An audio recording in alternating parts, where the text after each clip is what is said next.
Hey, what's up guys? Welcome back to my channel. And look, we have a visitor. Where is she? There she is, you guys. Anyways, today's video is not really a help me Rhonda video, but more of an inspirational story that I hope might actually help some of you or somebody that you know. So in today's video, I'm going to share with you why I went vegan and how it saved my life.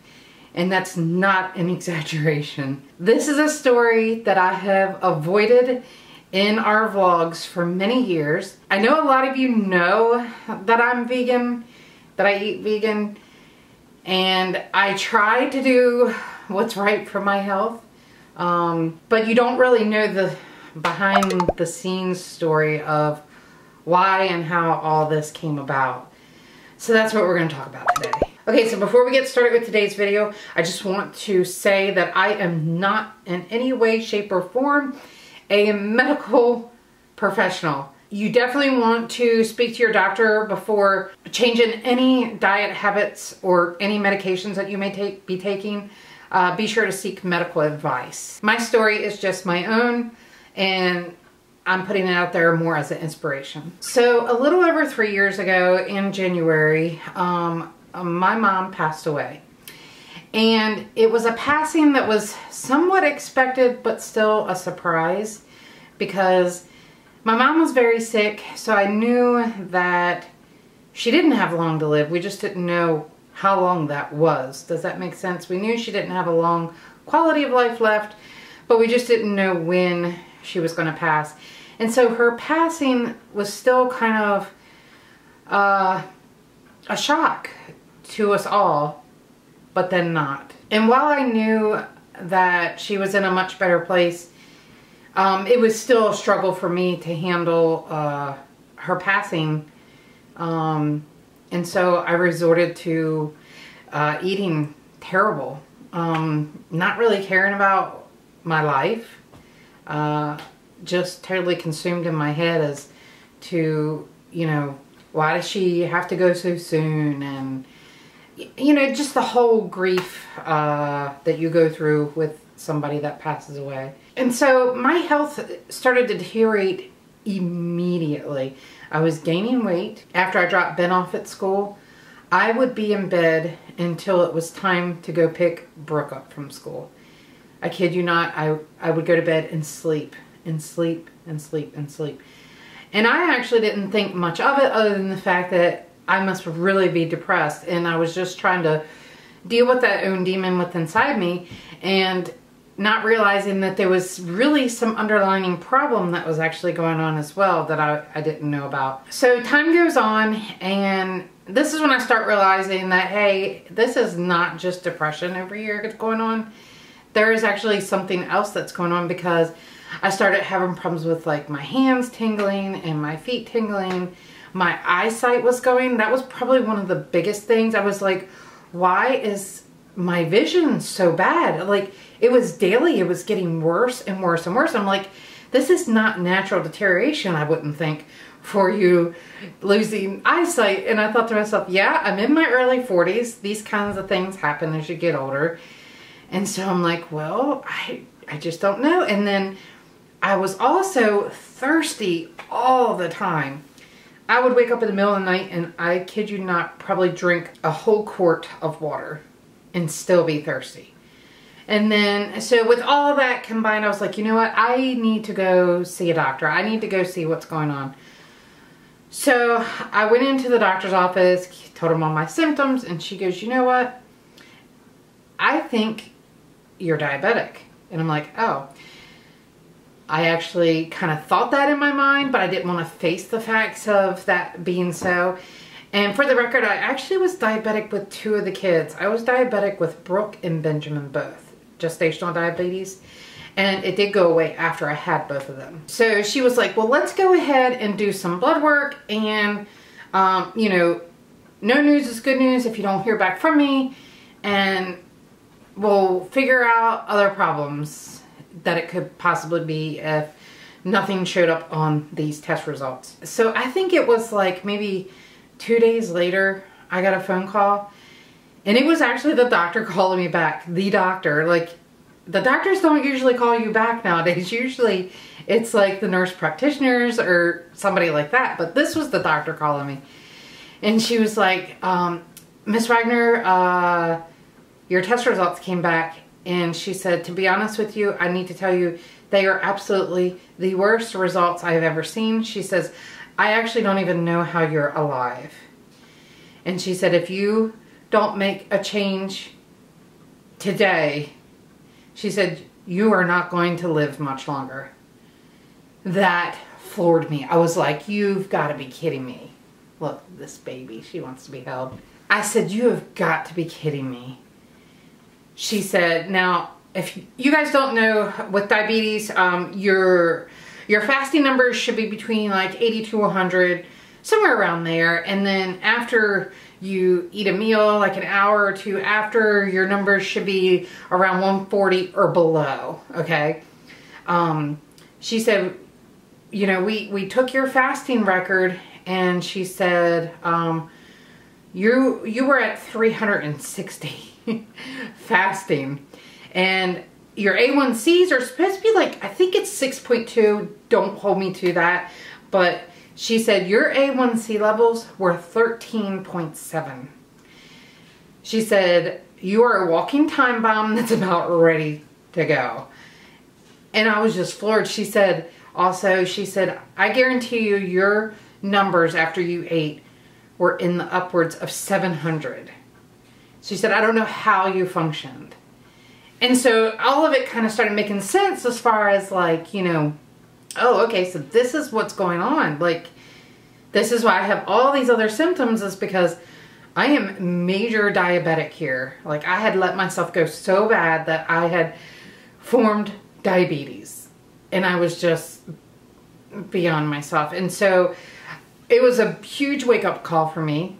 I immediately changed the way I ate. And back, okay, so this is before I went vegan. So I started eating like low to no carb. And I did that for probably a little over a year. And I got my A1Cs back down to like a 6.8. And she was like, you know what? It's not right where I want it to be. But she said, you have really improved. And she said, whatever you're doing, keep it up. Things are looking great. And I was also on a medication called metformin. And it had terrible side effects. I'm talking, I had diarrhea. I know that's TMI, but I hated this medication. If I didn't eat enough food with it, my blood sugars would drop into the 40s. And it was just like a constant roller coaster. And I was like, you know what? I can't stand taking medication. I don't take anything right now. And to take that medication that was so powerful, I was like, I got to figure out a way how to get off of this. So time goes on, I got everything under control, and I'm medicated, and I'm eating good, and I'm exercising, doing everything that I'm supposed to do. And then a friend of mine said, you know what? My sister actually had looked into going vegan to reverse diabetes. And I said, really? Like, that's a thing? And she said, yeah. She said, you know, do your research, she said, and really dig into it and find out information. And so the deeper I dug and started reading articles, like, I was just amazed to see all these people that were healing their diabetes with going vegan, eating vegan, raw vegan, mind you. Okay, so I was reading things, finding out, like, you know, it's not really the carbs and the sugars and all that that we eat that cause the diabetes. It was animal products. Like, animal products, from what I have read in studies and things like that, have proven to be the cause of diabetes. And of course, being overweight and things like that, you need to really be taking care of your body and exercising. And so I was like, you know what? I want to give this a try. I want to get off of this medication. So long story short, I can go into it later if you like, but I started following this program about going raw vegan for a month to reverse diabetes. And so I did just that. And it was a struggle. It was hard. It was really hard the first month. I had all sorts of cravings. It was just really tough. But I was reversing my diabetes. I was seeing my numbers get so good without medication. Like I stopped taking medication. I didn't need it anymore after about 3 weeks. But my numbers were just fantastic. Like, I was like, how is this possible? I'm eating all this fruit. Now, mind you, I was avoiding things like bananas and oranges, the really, really high sugar fruits and things like that. But I was eating apples and berries and eating lots and lots of salads. I probably ate 2 huge salads a day. And then after a month of being off of the medication, I was like, I'm going to try eating some cooked foods like rice and quinoa, more of your higher, you know, carbohydrated foods. And it was not affecting my blood sugar. Oatmeal did actually have somewhat of an effect on me at first, but now I can actually eat oatmeal and it drops my sugar. No kidding. Like, it drops my sugar. It was just crazy to see how I was starting to eat more carbs than I ate when I wasn't vegan, and my sugars were so level. It was absolutely amazing. I decided to continue on this journey of eating vegan because I felt so good. My diabetes has been reversed, and I say that as far as I know there are still some foods that I have to avoid. I still do avoid oranges and bananas and like white rice and things like that. I stick to more whole grains and things like that, like quinoa, brown rice, or, you know, something like that. And then for my breads, I try to stay away from a lot of flours. I try to get like sprouted breads and things like that. But I do eat some of the other stuff, but I'll eat it in moderation, you know, very small portions of it. And my blood sugars do rise a little bit, nothing in any sort of danger zone at all. But I know I just can't eat them all the time. But now that I'm not raw vegan, I'm not losing the weight that I did, because when I went raw vegan, I actually lost like 50 pounds. And now that I'm eating, you know, more carbohydrates, the weight's just not coming off like it used to. So I really need to get back on track and try to start eating more raw whole foods and getting some more weight off, because, you know, I really like the lifestyle that I've chosen, and I feel like I've gotten one thing under control, which is making good choices in my foods. I need to exercise more, you know, but I'm just so happy. Like, I feel so good now. It's been a wonderful change for me. So you guys, let me know over in the comment section on YouTube or Facebook if any of you guys are diabetic, or if you were and you've reversed it as well, and how you did it. Come together as a community. Maybe others can read your post and get inspiration off of your comments as well. And if there's no comments here on this video on YouTube, just go over to our community tab on YouTube and I'll post a photo and we can chat in the comment section there.